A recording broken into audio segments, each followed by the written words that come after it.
কোথায় ছিলে তোমরা? দেশ যখন স্বাধীন হয়েছিল ইংরেজদের দাসত্ব করেছিলে, আর আজকে দেশ চেনাচ্ছ আমাদের। রবীন্দ্রনাথকে গালি দিয়ে, বঙ্কিমচন্দ্রকে অসম্মান করে, রাজা রামমোহন রায়কে অসম্মান করে, নেতাজিকে অসম্মান করে, মাতঙ্গিনীকে অসম্মান করে, ক্ষুদিরামকে অসম্মান করে, এ কোন ভারত? আমরা তো কাউকে অসম্মান করি না।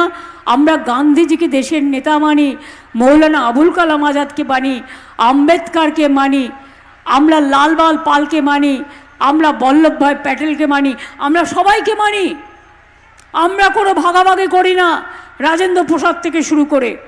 দেশের ইতিহাস জানে না, বাংলার ইতিহাস জানে না, কথা বলছে। বাংলা জানে না, বাংলা দখল করবে।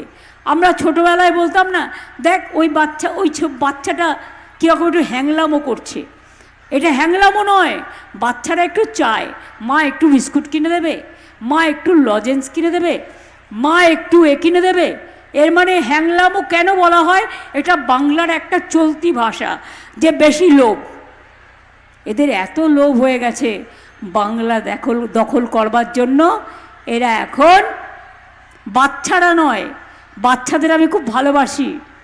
আমি বাচ্চাদের থেকে ওই শব্দটা উইথড্র করে বিজেপিকে বলছি হ্যাংলা পার্টি। বাংলা দখল করার জন্য হয়েছে হ্যাংলা।